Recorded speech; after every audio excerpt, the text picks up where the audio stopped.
All right, changing out the controls in the Hummer H2 steering wheel.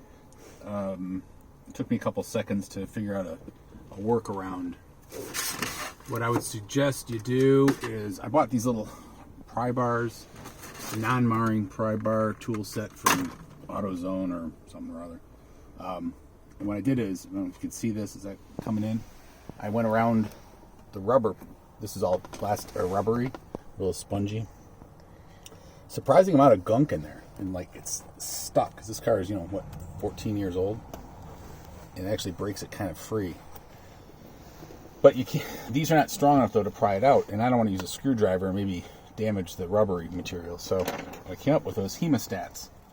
Hopefully you have a set in your toolbox. At the back of these tools, let's go to this one that we're doing first. Sorry, you're watching me open stuff. The back, you've got a plug. This is just an orientation piece that's going to fit into a hole that corresponds with the back. And then you have this little clip. The clip is just a push in, push out, or pull out. It's real simple. You don't have to compress it or anything. It's just to keep it from, from not working its way out. So, knowing that thing doesn't need to be pushed or clipped or undone or anything, you just got to somehow grab this. What I figured out was, if you look where the clip is, it's at the bottom, like about the 7 o'clock, right? Bottom left.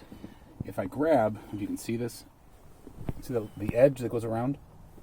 I grab that edge, I dig my hemostat in there, and pull straight towards the back of the car, and it pops right out.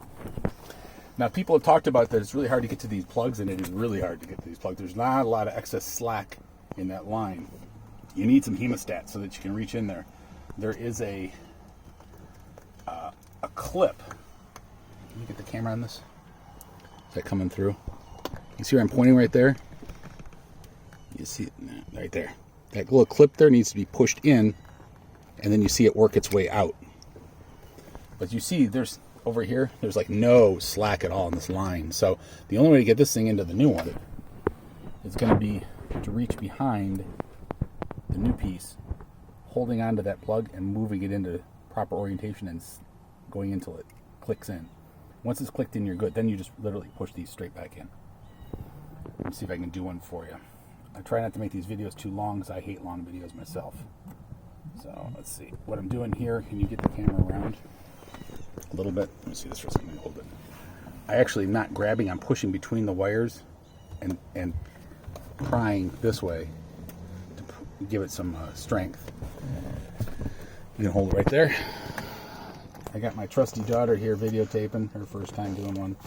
So let's see how this goes. So where's our plug? So it needs to go in like this, right? I'm trying to orient it on the back of my switch.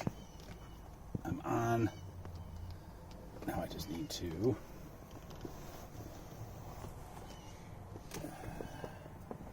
dig in there. I tell you what, without hemostats, I don't know how you guys are doing this. I know some people have done it without, but there is like zero play.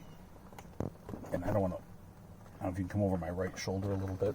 You can see down in what I'm doing there. There it is. See that? Click. Sweet. Orient softly.